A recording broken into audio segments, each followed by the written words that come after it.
주님의 이름을 찬양합니다.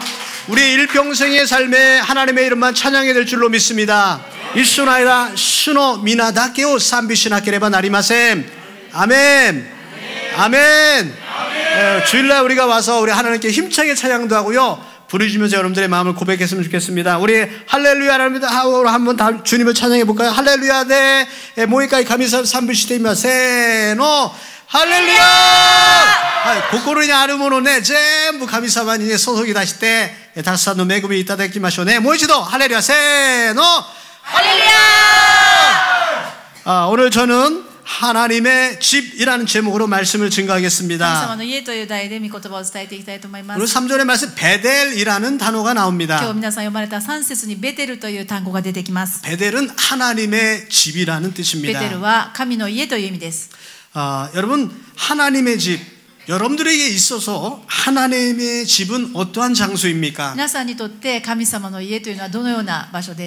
갑자기 물어보면 당황할지 모르겠는데 여기 맨 앞에 남창석 집사님이 있어서 하나님의 집은 어떠한 곳이에요? 急にお尋ねして申し訳ありません。ナムシスイさんどのように思われますか？神様の家。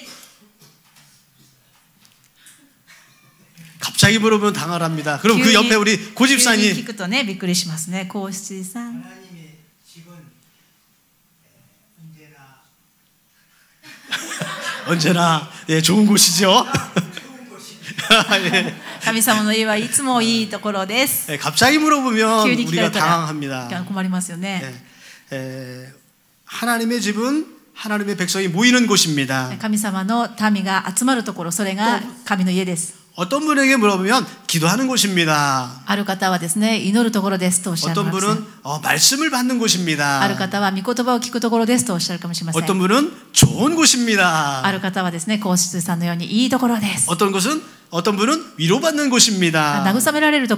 어떤 분은 밥 먹는 곳입니다. 네, 많은 이야기를 할 수 있을 것입니다. 자, 모든 것들이요 하나님의 집임에는 틀림이 없습니다. 그런 것들이 필요하기도 합니다. 그런데 무엇보다도 중요한 건 뭐냐면요, 하나님을 만나야 될 줄로 믿습니다. 오늘 야곱이라는 인물에 대해서 야곱은 하나님의 집을 어떠한 곳으로 인식하고 있었을까요? 하나님의 집이라고 그러면 성경의 많은 부분을 하나님의 집에 대해서 설명하고 있기 때문에 다 설명하기는 힘들고요.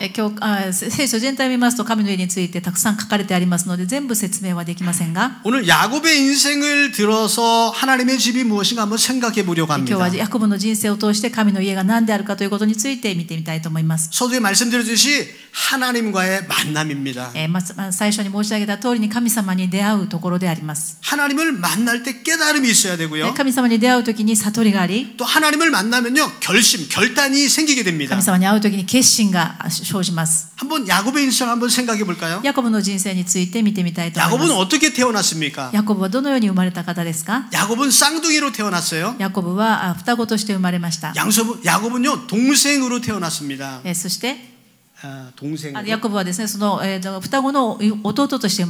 그런데 태어날 때요 형님의 다리를 붙들고 태어났네요. 그래서 이 이름을 갖다 야곱이라 줬는데 야곱이 움켜잡는 자 이런 뜻입니다. 태어나면서부터요 뭔가를 이렇게 잡으려고 태어났어요.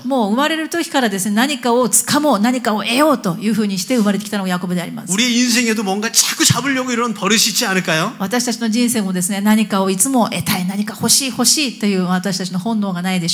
태어날 때 그러한 습성이요 그의 삶 가운데도 잘 나타납니다.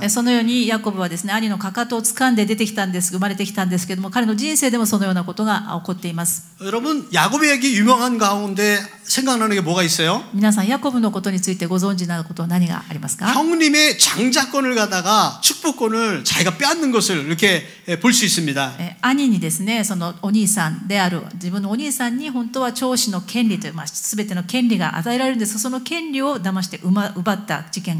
한국에도 이전에는요 좀 많이 변했지만 원래 전통 한국 전통의 사상에는요, 장남이 집안을 이어받는 겁니다. 今は随分変わってきているかもしれませんけれども、日本も韓国もそうであります。日本もそうですけれども、長男に、譲り受けるこの権利というのがたくさんあります。 제가 일본에요, 어떤 분이 재산 관리 때문에 법률적인 이동 때문에 저 상담을 와가지고 제가 피치 못하게 그것에 관한 법률을 한번 살펴보았습니다. ある方がですね、自分が譲り受ける財産について相談をしたいということで尋ねられたことがありまして、それをきっかけにですね、ちょっと法律について調べたことがあります。 일본에는요, 자기 자식이나 아니면 그런 것에서 공평하게 재산을 분배하게 되어 있습니다. 日本はですね、自分の財産を子どもたちに分けるときには公平に分けるようになっています。 한국의 법률은 제가 요즘 못 봐서 잘 모르겠는데 아마 그렇게 변했을 것 같아요. 韓国も昔はですね、長子に権利があったので、今はずいぶん変わったんではないかなと調べていませんけれども思います。 그런데 옛날에 그러지 않았다고요? でも昔はそうじゃなかったんです。 장자에게는요, 2배의 축복을 줍니다. 長子、長男ですねには2倍の祝福を与えていました。 이스라엘에게도 2배의 축복이 있었어요. イスラエルでもそのように長子、長男には2倍の祝福を与えていました。 그런데 이 야곱은요, 쌍둥이로 태어났는데 꼭 형님 행세를 하고 싶어 하는 거예요. このヤコブというのはですね、双子の弟として生まれたんですけども、お兄さんの真似をしたかったんですね。 형님은 사냥꾼이었고요. お兄さんは漁師でありました。 들로 산으로 막 사냥을 다니다가 한번 동물을 쫓다 보면 며칠 동안 막 쫓을 때도 있거든요. 野に山に駆け巡ってですね、その獲物を探すときには何日かかることもあったと思われます。 그리고 막 배고파서 죽을 지경에 이를 때도 있어요. 獲物を取れなくてお腹が空いて死にそうなこともあったかもしれません。 지금 무엇인가를 먹지 않으면 정말 힘들 때 그럴 때 있어요. もう何かを食べなければ生きていけないぐらい辛いことがあったかもしれま 그럴 せん。 때 야곱이요, 팥죽을 싹 끓여가지고 냄새를 살살 풍기면서 요거 먹고 싶지 하고 이렇게 약 올리는 거예요. その兄がですね、そのようにお腹が空いている状態を狙ってですね、この弟のヤコブはですね、小豆を煮てですね、この香りを嗅がせながら、もう兄ちゃんお腹空いたでしょというふうにもうタイミングを合わせて持っていたんですね。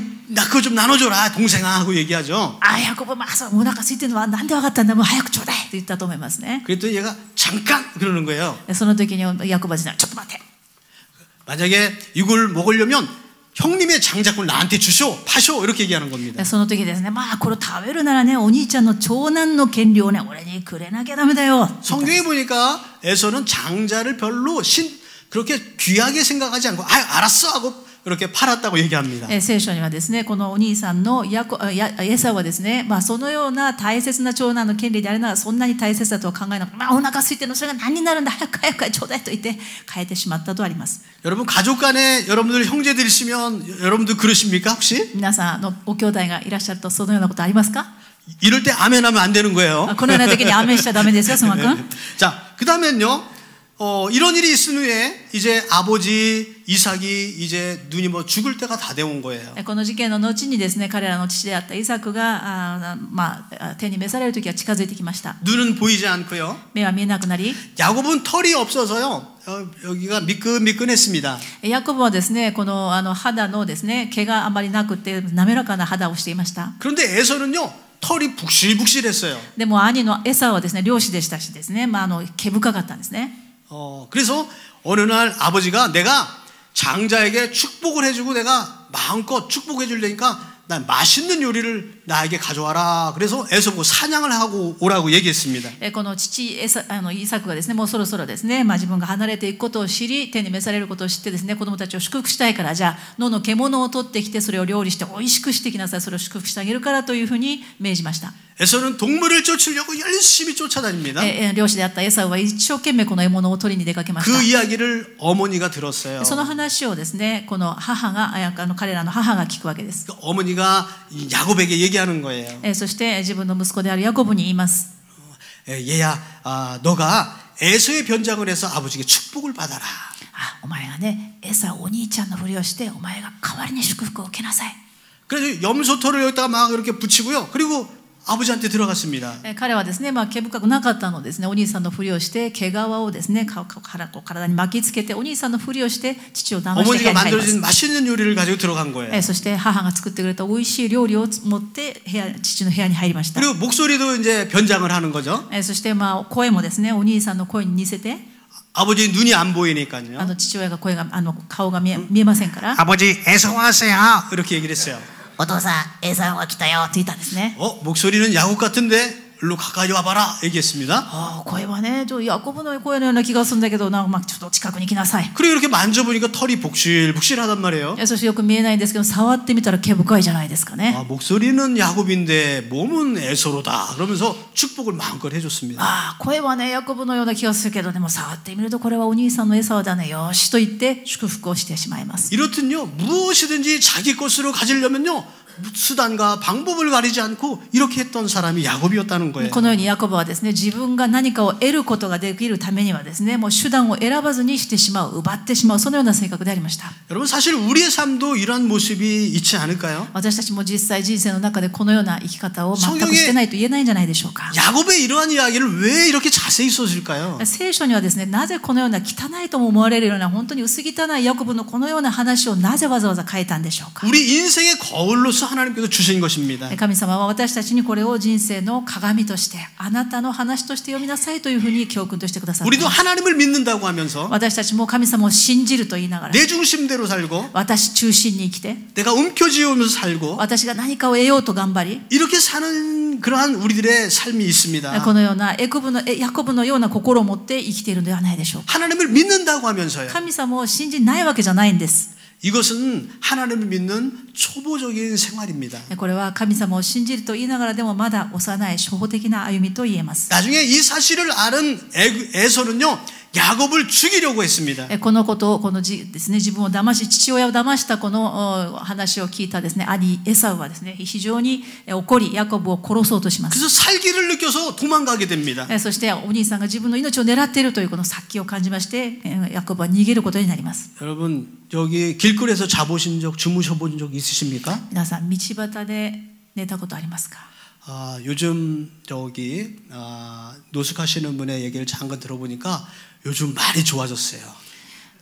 ですね野宿なさる方のですね話をちょっと聞いてみたらねいや最近は良くなったんですよと言います。 요즘은요 여기 고우 성 있잖아 성 여기 역 앞에 그 고우 성에 들어가서 주무신대요. この頃はですねいやすごくいい施設がありましてね甲府のお城にね入ってそこでね休みますからいいんですよ。 고우 성주십니다. 고우 성주. その方はね甲府の城主でありますね。 참 대단하시죠? 偉いと思いますけど 근데 옛날엔 그런 게 없었어요. 昔はそんなのなかったですね。 성도 없고요. 城もないし 그냥 들판이에요. とにかく本当に道端で休んだ。 동물이 공격해 올지도 모르고요. 動物が来るかもしれないし 밖에서 자는 건 쉬운 거 아니에요. 外で寝るということは簡単なことではありません。 그리고 혼자 자는 건 더 위험한 거고요. もう一人で寝るということはもっと危険が伴います。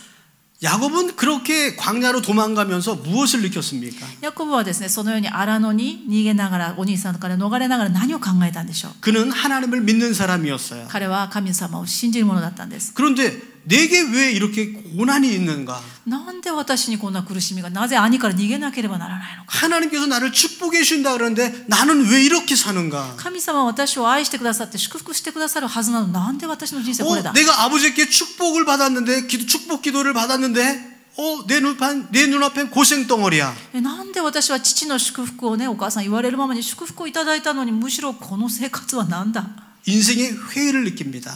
本当に神様人生が何であるかということを考えさせられました。 그런데 이 베델이라는 곳 오늘 본문 말씀인데요. 이 베델이라는 곳에서 그가 잠을 자다가 하나님께서 그에게 환상을 보여주십니다. 今日の本文のベテルというところで彼が野宿をしながら神様が幻を見せてくださいました。 천사가 사다리를 땅과 하늘을 이은 사다리를 오르락 내리락 하고 있는 거예요. その天使がですね天と地を結ぶそのはしごをですね登ったり降りたりしている姿を神様が幻で見せてくださったんです。 이게 무슨 얘기입니까? これはどういうことかと言いますと 천사는 어떤 존재예요? 天使というのは 천사는 하나님의 심부름꾼입니다. 神様の御使いと言いますね。神様のお手伝いをする人たちであります。 그래서 하나님께서 명령을 하니까 서둘러서 내려왔다 올라갔다 내려왔다 올라갔다 일을 열심히 하고 있는 모습이라는 거예요. はしごを登ったり降りたりというのは神様が命じた何かがあるので一生懸命働いている姿を見せています。 그 모습을 보고 야곱은 이렇게 얘기합니다. これを見たヤコブは言います。 오 하나님 神様 여기에도 하나님이 계셨군요. ここにも神様いらっしゃったんですねと。 그리고 그 장소를 베델이라고 불렀습니다. その場所をベテルと呼んだわけです。 그것이 바로 하나님의 집이라는 것이에요. それは神の家という意味です。 하나님이 계신 곳입니다. 神様がいらっしゃるという意味です。 하나님이 역사하신 곳입니다. 神様がそこで御業を見せてくださるという意味です。 그는 이 고난과 환난을 통해서 하나님을 만난 것입니다. 彼はこの苦しみを通してむしろ神様に出会うことになります。 여러분들 가운데 환난이 있습니까? 皆さん苦しみがあるんですか？ 나는 지금 굉장한 문제거리를 가지고 있어요 하시는 분이 もう 계십니까? 私は今問題だらけですよという方いらっしゃるんですか？ 하나님을 만날 수 있는 기회인 줄로 それは 믿습니다. 神様に出会うチャンスです。 너무 힘들어 하시는 분이 계십니까? 辛い方いらっしゃるんですか？ 하나님께서 여러분들을 만나주시려고 그러는 거예요. 神様が皆さんに会いたいからなんです。 평상시에는 느끼지 못했던 것들이 있어요. 普段そのようなことがなければ感じなかったからです。 맛있는 것도 먹고 美味しいものを食べ、 편한 생활을 하고 平安な生活を送り、 그렇게 살 때는 하나님이 보이지 その 않았습니다. 時神様いらっしゃっても感じられなかったからです。 그런데 이 고난을 만나니까 苦しみにあったからこそ 하나님이 보이기 시작하는 거예요. 神様が見え始めるんで 내가 す。 고난을 만나니까 神様が苦しみを合わせてくださる 내 から。 주위에 있는 어려운 사람들의 상황을 내가 느끼게 되는 거예요. むしろ今までは何とも思わなかった大変な周りの人たちに心が行くようになるんです。 내가 고난을 만나니까 苦しみにあったからこそ、 내 삶을 앞으로 이렇게 살아야 되겠다 결심이 생기는 겁니다. 今までと違うこのように決心して生きなければいけないという決断が生じるんです。 가난한 사람들의 마음을 모르면요 정치가가 국민을 위해서 정치할 수 없습니다.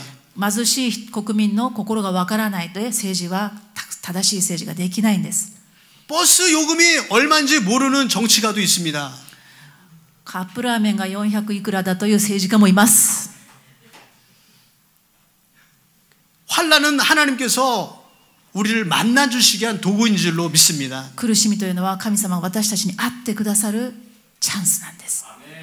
그리고서 그가 하나님께 고백을 합니다. 彼は神様に告白するようになります。 하나님 주님께서 나와 이렇게 동행해 주시니 神様が私と共にいてくださるから、 내가 이제 멀리 떠났다가 내가 다시 아비 집에 하나님께서 날 돌아오게 해주신다면 もし私は今父の家を遠く離れているんだけれども、神様がもし自分の家に戻るようにしてくださるのであれば、 내가 일평생에 나의 10분의 1을 하나님께 드리겠습니다 私は生涯神様がくださるものの10分の1を神様に全て捧げます。 하면서 자기가 베고 있던 돌을 세워서 비석을 세우고요 そしてそこで自分が枕にしていた石を立て、 가지고 있던 기름을 부어서 하나님께 거기다 붓고 하나님께 예배를 드립니다 そして持っていた油をその石の祭壇に注いで、そこで神様に礼拝を捧げたのでありま 그리고 す。 그전에는 어둡고 깜깜했던 그의 마음이 밝아지기 시작한 거예요 それまでは暗くて重くてどうしようもなかった彼の心が神様に礼拝を捧げて、後に明るくなりました。 기뻐지기 시작한 そして 겁니다 喜びが生じました。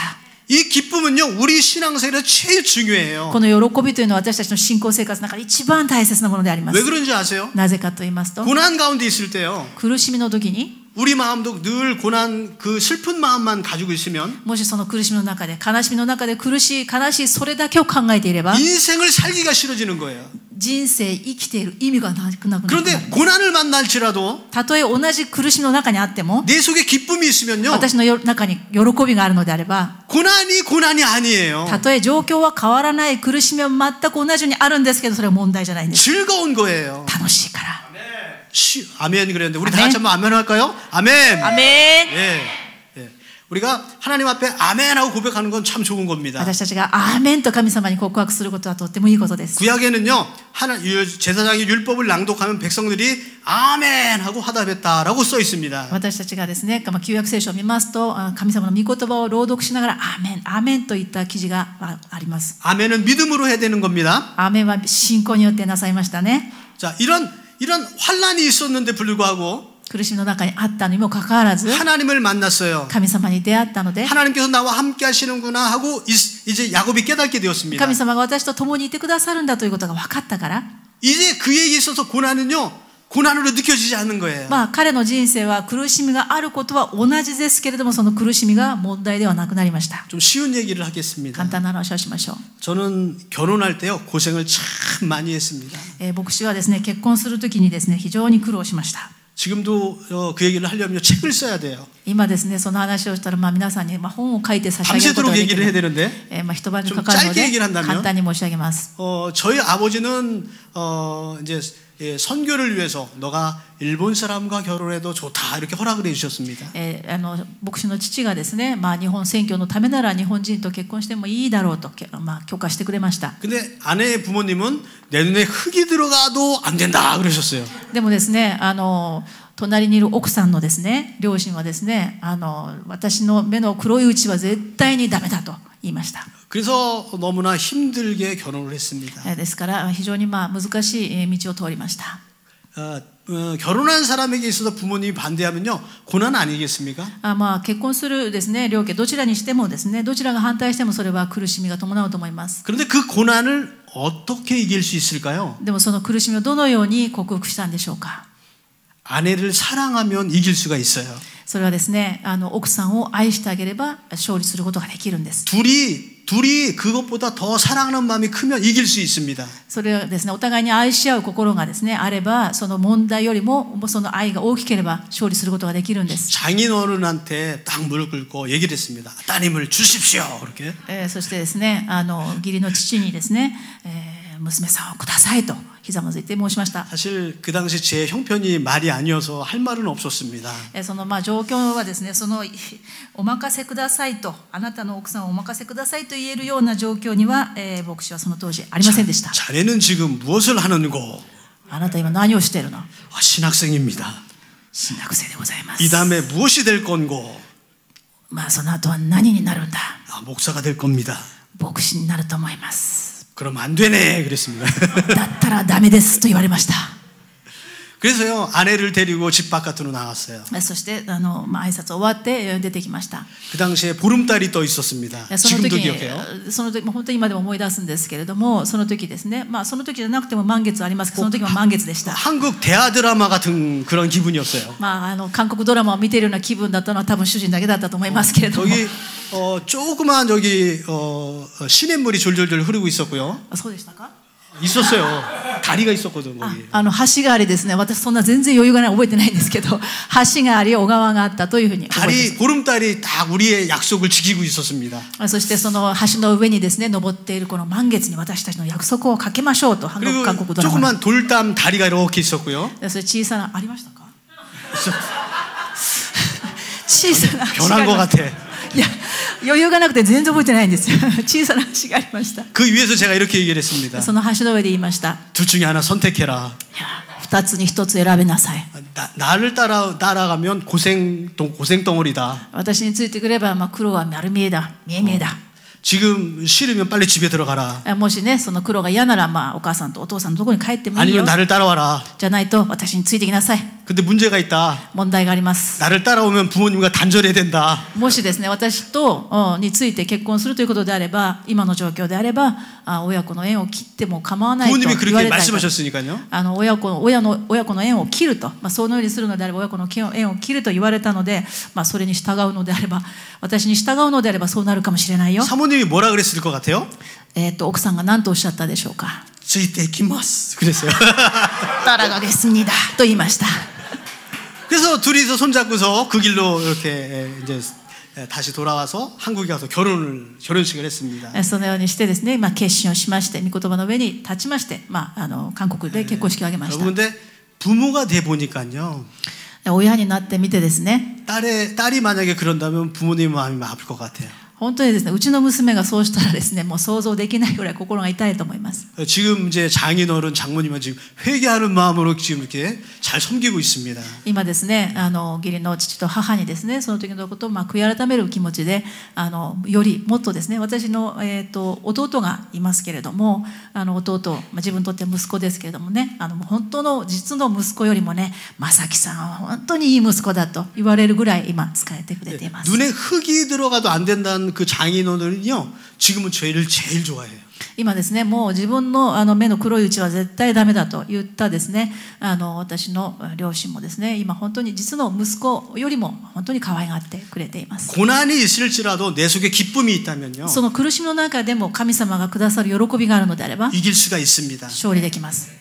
그 고난 가운데 내가 하나님을 만나면 その苦しみの中でむしろ神様に出会うチャンスだから。 고난 가운데 하나님께서 내게 말씀하신 말씀을 내가 붙들 수 있다면 その苦しみの中で神様がくださる御言葉さえあれば 고난이 없어지는 건 아닙니다. 苦しみがなくなるわけではないんですけれども 그러나 내가 그 고난을 이길 수가 있습니다. この約束の御言葉があるからということで勝利ができます。 여러분들의 가정에 혹시 근심이 있습니까? 皆さん問題がありますか？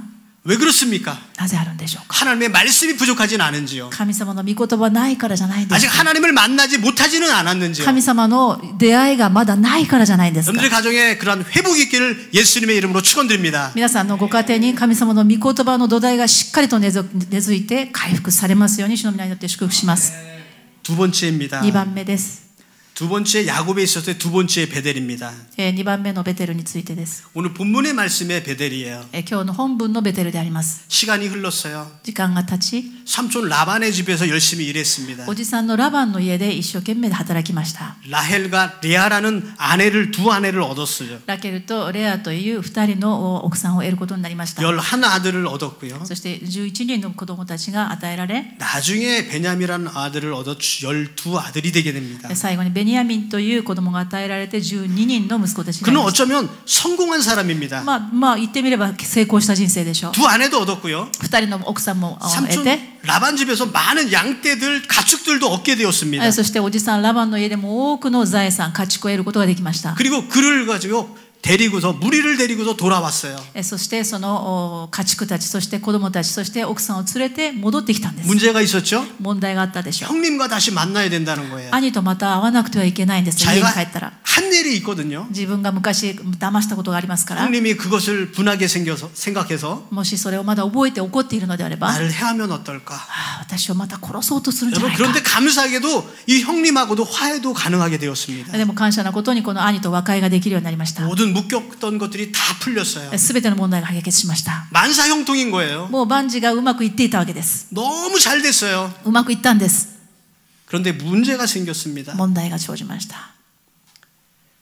자기가 있던 헤브론으로 돌아오는 한 과정에서요. 그 마을에 있는 추장이 자기 사랑하는 딸 디나를 갖다가 겁탈을 해버린 겁니다. 帰ってくる途中でですね、自分の愛するそのディナという娘をですね、レイプに遭ってしまうんです。 그리고 거기에다가 자기 아들들은요, 뭐를 했냐면 그 추장을 협약을 맺어가지고 너가 이스라엘의 법도를 따르면 내가 이 결혼을 허락하겠다 이렇게 약속을 했습니다. そのですね、そのディナという娘さんを怪我したその人たちと話をするんですね。イスラエルの法律にはね、こういう約束があるんだよ。 그리고 할례를 받기 위해서요. 그래서 그 사람들 다 죽여버렸어요. もしですね、結婚を許可するのであれば、その割礼をしなければいけないんだけれども、この割礼をしたらいいんだよという約束をすると言って騙してですね、その割礼をして動けない間に殺してしまったわけです。 살인자가 돼버린 거예요. みんな殺人者となってしまったわけです。 야곱의 가족들은 몇십 명밖에 없었습니다. ヤコブの家族は何十名しかいませんでした。 그런데 그 주위에 있는 사람들은요, 어떤 곳은 나라를 형성한 데도 있었고요. ある周囲の人たちはですね、国を編成している人たちもいましたし、 그리고 큰 부족을 이룬 주변의 사람들이 많았거든요. 大きな部族を編成しているそのような方たちもたくさんいたわけですから、 이 사실이 주위에 알려지면요, 주위 사람들로 공격받아서 멸절할 수밖에 없는 상황인 거예요. もしですね、この殺人を犯してしまったということが分かってしまえば、この彼らは非常に困った状況になるわけです。 여러분, 우리들 인생에 있어서 私たちの人生の中でも 내가 하나님을 만나고 神様に出会い、 내가 구원을 받고 救われて、 내가 회복이 되어지고 そしてどんどん神様に変えられて、 기쁨으로 살아서 하나님 그 축복을 받았어요. 喜びを得て神様から祝福もいただきました。 풍성함을 そ 얻었습니다. して豊かにもなりました。 그래도 언젠가 모르게 나도 모르게 이상한 일들이 일어나는 거예요. でも自分も知らないで神様を信じてないわけではないのに周囲に問題が起こり始めます。 왜 이런 일이 일어나는 거지? なんで神様を信じるなぜこんな問題が起こるのか。 하고 그는 오늘 본문 말씀에 자신을 돌아보기 시작합니다. そしてこの本文のようにもう一度自分を顧みることになります。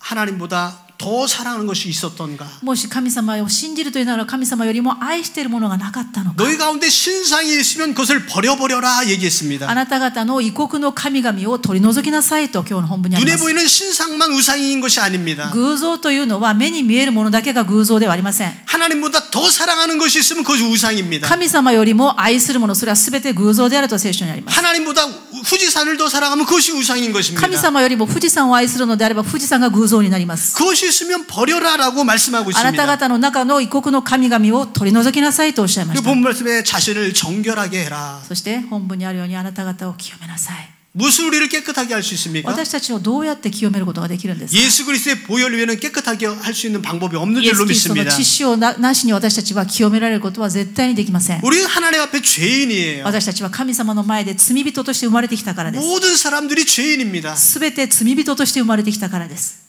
나를 위해서 예수님은 십자가에 물과 피를 その 흘려주셨어요. 罪の問題を解決するためにイエス・キリストが私のために十字架で血を流してくださ 그것을 った。 믿는 자마다 それを信じる者が 멸망치 않고 구원에 이르게 해주셨다고 약속하셨습니다. 一人も滅びることなく永遠の命をいただくことができるのであります。 내 자신을 정결해야 됩니다. 私自身をイエス・キリストの血潮で清めなくてはなりませ 그리고 ん。 의복을 바꾸라 이렇게 そ 말씀하셨어요. して衣を取り替えなさいとおっしゃいました。 의복을 바꾸라. 服を着替えなさいとおっしゃったん 여러분 です。 옷을 바꿔 입어라 이렇게 얘기하고 있어요. 皆さん服を着替えなさいとおっしゃった 잘 ん 한번 です。 생각해 보세요. 考えてみましょう。 디나가 왜 그 마을에서 겁탈을 당했을까요? ディナがなぜそのような事件に遭ってしまったんでしょうか。 상대방의 부도덕한 면도 있지만요. もちろん相手の不道徳な面もあったと思いますけれども、 당하는 사람의 문제도 있었을 것입니다. それはですね、ディナの方にも問題があったと思われます。 생각할 수 있는 것은 문장의 전후를 살펴보면 의복을 바꾸라라는 것은요. 몸이 방정치 못했다는 것을 상징하기도 합니다. この衣服を着替えなさい、衣を取り替えなさいということはですね、この私たちのこの状況を変えなさい、生活を変えなさいということでしょう。 우리의 생활을 돌아봐야 됩니다. 私たちの生活に適応してみましょう。 하나님 기뻐하시는 삶을 살아야 됩니다. 神様が喜ばれないものは衣を着替えるように変えなくてはなりません。 그리고 그는 하나님께 그리고 제단을 쌓고 거기서 예배를 드렸다라고 기록하고 있습니다. そして彼はそこで神様に祭壇を築いて礼拝を捧げたとあります。 결론의 말씀입니다. 結論申し上げます。 하나님의 집에 오는 목적은 神様の家、教会に来る目的は何ですか？ 하나님을 만나기 위해서입니다. 神様に出会うために来るんです。 이것이 제일 중요한 것이고요. これが一番大事なことです。 교회 와서 사람들과 교제하는 것은 부수적인 것입니다. その上で主にある兄弟姉妹との交わりというのはオプションです。 그래서 우리들이 있는 모든 것은 하나님을 만나기 위한 것을 중심으로 해서 쓰임을 받아야 돼요. ですから私たちがするすべてのことが神様と出会うために、その目的のみのために使われなくてはなりません。 교회에 와서 우리는 왜 봉사를 합니까? なぜ皆さん奉仕をなさるんですか？ 하나님을 만나기 위해서 봉사가 돼야 됩니다. 奉仕を通して神様に出会ってほしいんです。 우리가 왜 예배를 드립니까? なぜ礼拝なさるんですか？ 하나님을 만나기 위해인 거예요. 礼拝を通して神様と出会うんです。 말씀 가운데 하나님을 만나야 됩니다. 神様の御言葉を通して神様の声を聞くんです。 찬양 가운데 하나님을 만나야 됩니다. 賛美の中に住まわれる主にお会いするんです。 기도하면서 하나님과 대화를 해야 됩니다. お祈りの中で神様と対話をするんです。 성도들의 교제를 하게 돼 있습니다. そして主にある兄弟姉妹の交わりがあります 왜 ね。 우리가 교제를 합니까? なぜ交わりをするんですか？ 하나님과 만나기 위해서예요. 神様と交わる、神様と出会うために交わりをするんで 하나님 す。 중심이 돼야 됩니다. 神様中心の交わりじゃなくてはいけません。 그래서 교회 모든 모임은요 하나님 중심이 돼야 돼요. ですから神様がどんなことで、その集まりがあったとしても神様が中心になくてはなりません。 요즘에 뭐 여성 선교에서 많은 모임들이 이렇게 생겨났습니다. 女性宣教会今年に入ってたくさんのですね部署ができましたよね。 그 모임의 중심에 하나님이 계시될 줄로 믿습니다. その部署の真ん中に神様がいなくてはなりません。 우리가 모일 때 세상 이야기 하지 마세요. 集まるときに世の中の話をする必要がないんです。 하나님 중심이 돼야 神様 되겠습니다. の中心、神様に出会う集まりでなくてはなりませ 사람 ん。 얘기하면요 욕밖에 안 나와요. 人の話をして皆さんいい話が出るはずがないです。 하나님 중심으로 모이면요 神様を中心に集まってください。 하나님을 찬양하게 되고 神様の名前を高くすることにしかなりません。 사람을 칭찬하게 되고요 人を褒めるしかないでしょう。 격려하게 되고요 励ますしかないでしょう。 위로하게 돼야 돼요. 慰めるしかないでしょう。 야곱처럼 쥐어 삼키지 마세요. ヤコブのようにですね、自分のものに何でもしようとしないでください。 내 사랑하는 자녀에게도 그렇게 가르쳐야 됩니다. 子供たちにもそのように教えてください。 우리 하나님 믿는 사람이지 않습니까? 私たちは神様を信じる者の集まりです。 자식이 어디서 맞고 들어오면요 기분 나빠요. もちろんですね、自分の子供がいじめられて帰ってきたらね、喜ぶ親はいないんですよ。 야 맞고 들어오지 마 가서 때려 이렇게 얘기하는 저희들의 생활을 발견합니다. 殴られた殴り返せっていう人は一人もいないと思いますよ。 그런데 하나님 믿는 사람은요, 그렇게 해서는 안 되는 거예요. 神様を信じる者はそのように教えるはずがないですよね。 그를 위해서 기도해 주라고 얘기해 줘야죠. 殴られた悪い子がいるのその子のために祈ってあげようねと教え 그리고 てあげてくだ 기도를 さい。 통해서요, 그 자기 생활이 변하는 것을 어렸을 때이지만 하나님이 역사하시는 것을요, 체험케 해줘야 되는 거예요. たとえそのようにいじめられた殴られたとしても祈ることを教えて祈りを通して変えられることを体験させてください。神様に出会います。 제 딸이요, 소학교 다닐 때 잘 지냈습니다. 娘が一人いますけれどもですね、小学校の時代はなんか楽しくやってました。 반에 있는 30 몇 명의 애들을 갖다가 다 한 번씩 교회 다 데리고 왔어요. クリスマスの時ですね、クリスマス会やりますからと言ってカード配ったらですね、錯覚しましてね、学校の行事だと思いましてね、クラスの子全員教会に来ました。 그래서 반 애들에게 인기가 많았어요. そして子供たちにも人気があったんですね。 그런데 5학년인가 6학년 때 강적을 만났습니다. 一つのね事件が小学校卒業する前に一つの試練がありました。 동경에서 전학 온 애가 있었어요. 転校生が一人来たんですね。 그런데 애가 뭘 하든지 자꾸 트러블을 일으키는 거예요. 彼は女の子でしたけれどもですね、転校生だからということではなくて、どこに行っても問題を起こす子でありました。 그래서 스트레스를 받는 겁니다. その子にストレスを受けて、 왜 나를 미워하는지 모르겠다고. なんで私にも悪くするのかな、 학교 가기 싫다고. 学校行きたくないと言ったんですね。 처음으로 당하는 이지매 같은 거였어요.